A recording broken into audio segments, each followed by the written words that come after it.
Northern Queensland Primary Health Network would like to acknowledge the traditional custodians of the lands and seas on which we virtually live and work today and pay our respects to elders past and present.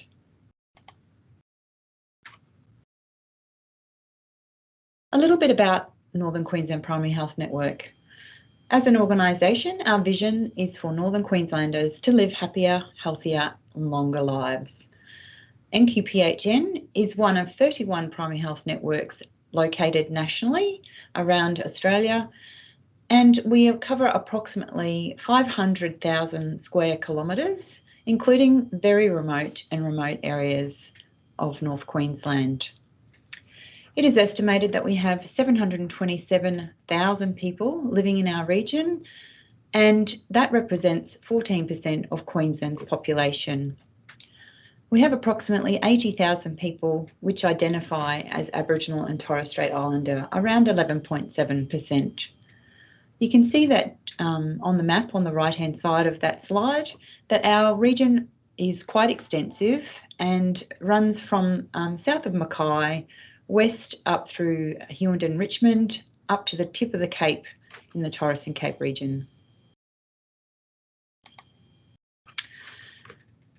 NQPHN is a commissioning organisation, so we develop with our partners integration and coordination of primary health care to deliver the best care possible to achieve measurable health improvements for the people of Northern Queensland. How we do this is by working with our partners, purposefully engaging, developing partnerships and collaboration, building capacity and capability, looking for innovations to improve outcomes, embracing technology, and we deliver this through strategic and transparent commissioning. The projects I'm about to talk to you are in relation to older persons' health and palliative care. I'm about to go through some data, some key data from our region, and when we refer to this data, we'll be referring to some geographical locations and geographical areas. On the page, you will see 3 maps. On the left, that is the entire catchment area when I'm referring to a catchment or our whole entire location. Occasionally, you will hear through the Australian Bureau of Statistics reference to SA1, SA2, SA3. So that relates to the size of the geographical units recorded against our census every 3 years. The population for this target, for these projects, this group of projects, are 50 plus for Indigenous and 65 plus for non-Indigenous.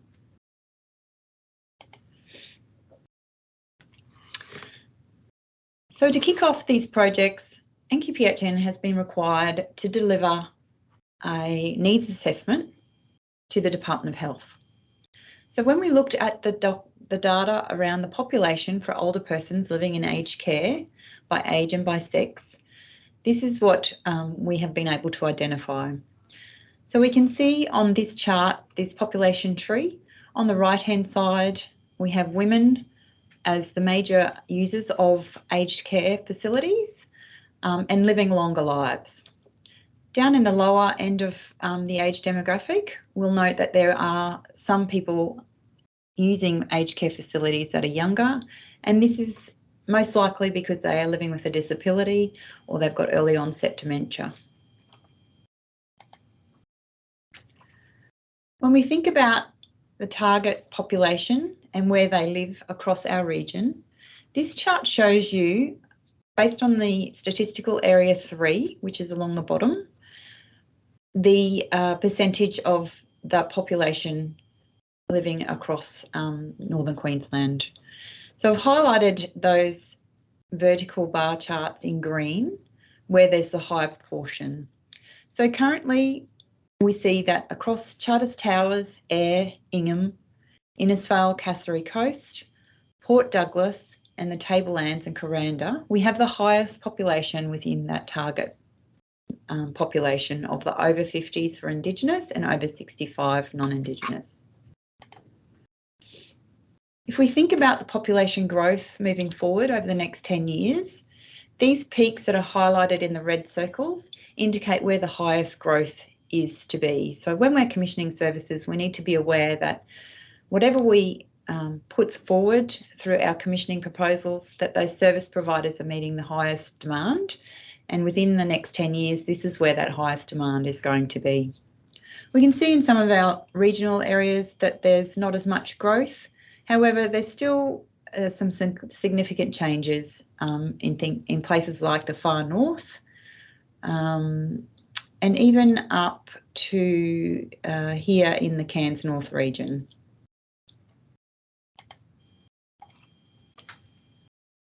When we think about remoteness and how we measure that in statistical standards, there is a classification called the modified Monash model that we use and the Commonwealth use to pay incentives to service providers.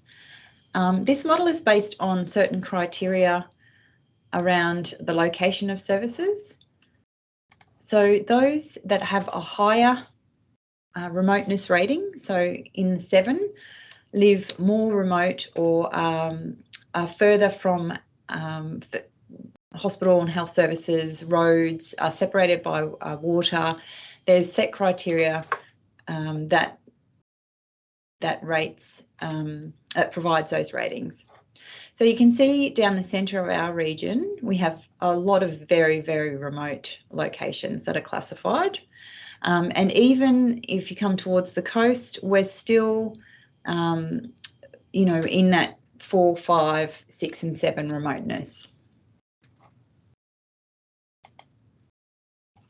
If we think about the admissions to aged care facilities or the use of aged care, community aged care in our regions by remoteness, this chart tells us that in the very remote areas of our region, there is not a lot of people being admitted into permanent residential aged care, and this makes sense because there's obviously not a lot of facilities in those locations as well. However, we see on the right-hand side that remoteness hasn't affected the ability for those people to access community home care. When we look at the comparison between what aged care facilities are available and what aged care services are available across our region, this chart tells us that across Cairns, Townsville and Mackay, there's higher access to services and higher access to residential aged care facilities, as you would expect, because they are our larger areas.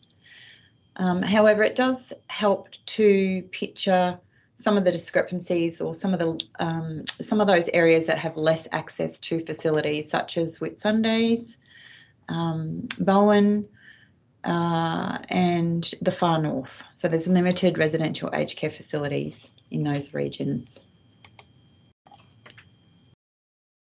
When we think about the median weekly income across our region, this provides us with an average of the income that's coming in across those different regions, and we can see that there's a high income in the Bowen Basin, most likely because we have a lot of miners living in that area, and in the outback north. Now, this is the median weekly income outside of that target population. So this is what everybody is if we take the median of that.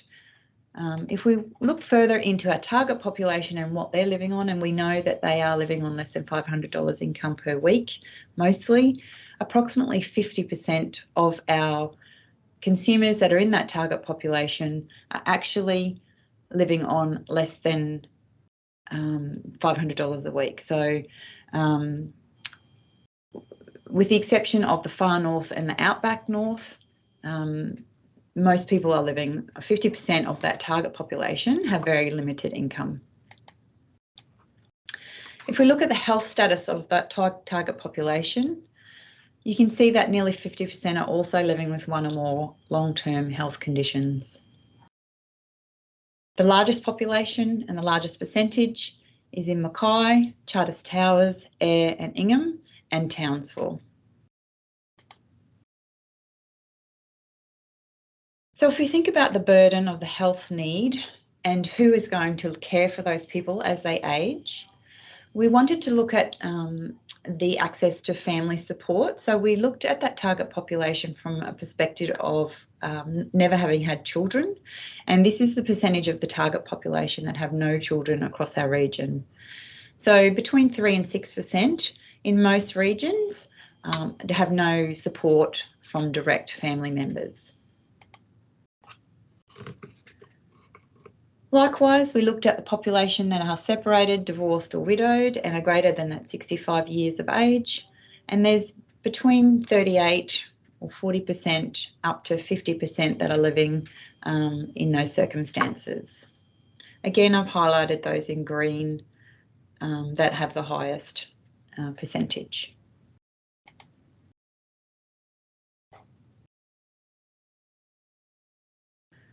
So I'd really like to just run through the 6 key projects that the Northern Queensland Primary Health Network are responsible for delivering over the next few years. So there are 6 in total. There is a telehealth utilisation and residential aged care facility. There is an after hours plans for RACF's project, older persons early intervention and a chronic disease framework, greater choice for at-home palliative care, clinical health pathways to support aged care and dementia, and Care Finder.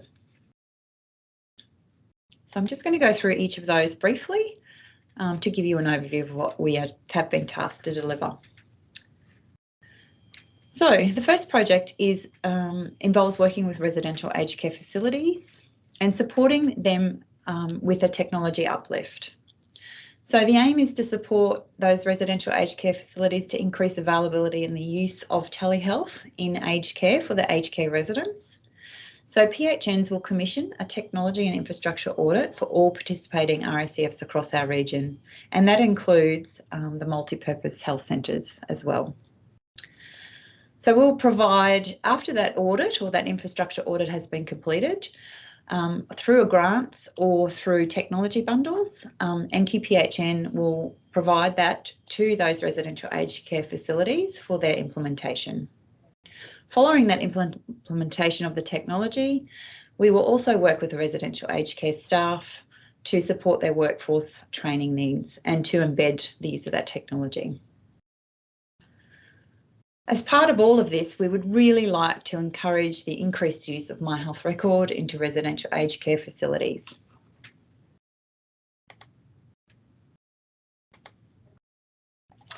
The second project also works with residential aged care facilities, and that's around enhancing after-hours support for residential aged care facilities. So we will provide guidance and assist RACFs to implement after-hours plans where required. And we're hoping that through that audit and that first project, this will provide a way for us to also understand what plans are in place in the after hours period. We will support training for RACF workforce around after hours healthcare plans and processes, and we'll encourage RACFs to implement procedures for keeping residents' digital medical records up to date, especially for after hours episodes. We will continue to support engagement between the residential aged care facilities, their residents and primary care teams as part of that after hours action plan and development.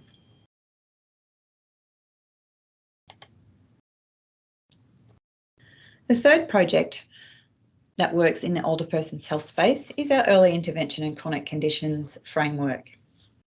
So this chronic conditions framework actually goes beyond older person's health, but it's very important as we know that a lot of older persons are living with chronic conditions, and if we can provide early intervention, we can potentially keep people living independently and healthy for as long as we can.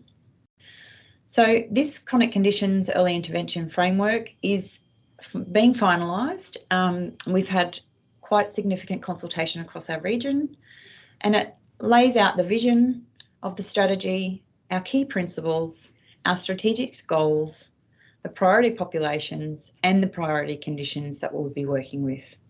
Now, I do want to stress that this has changed and we are in the stages of finalising the strategy. So please stay engaged around this project because there'll be some opportunities for older persons' health and chronic conditions.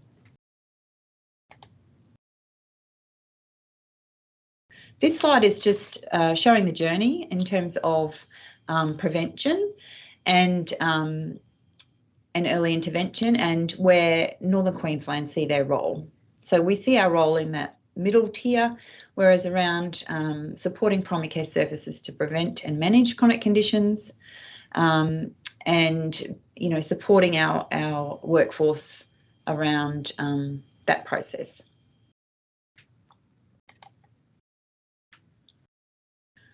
The fourth project I'd like to talk to you about today is the Palliative Care Greater Choice at Home project.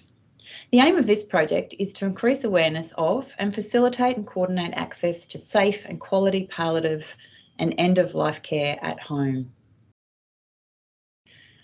Through this project, we will be mapping existing palliative care services and networks, looking at our regional needs from a data perspective and understanding the palliative care needs across our communities, highlighting gaps, targeting cohorts and priority activities. We will develop links to education and training for the palliative care workforce and establish a governance group for this project. And we'll work to co-design and develop an action plan for our region where the need arises.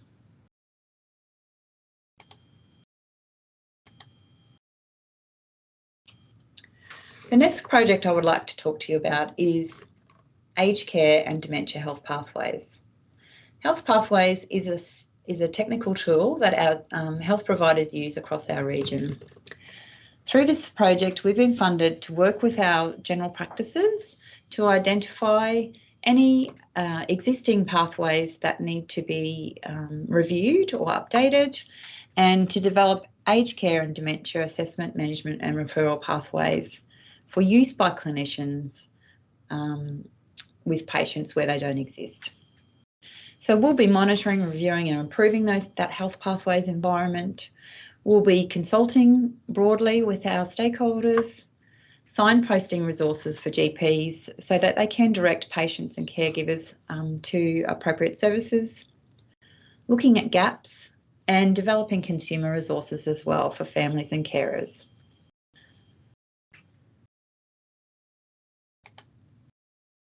This is an example of what a health pathway screen looks like.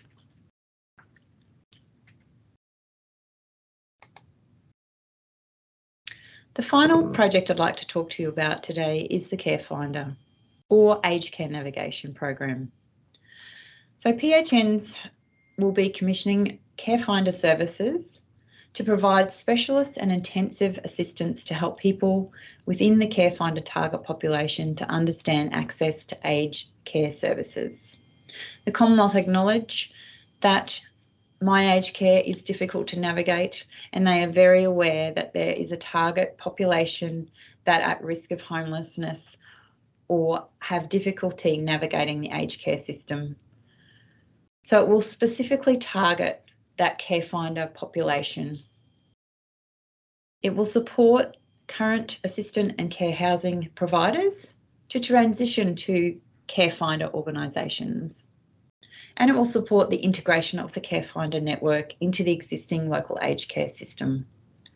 Northern Queensland Primary Health Network will lead a Care Finder provider community of practice locally, linking those Care Finder organisations together to support better access to aged care services for elderly people living in our region.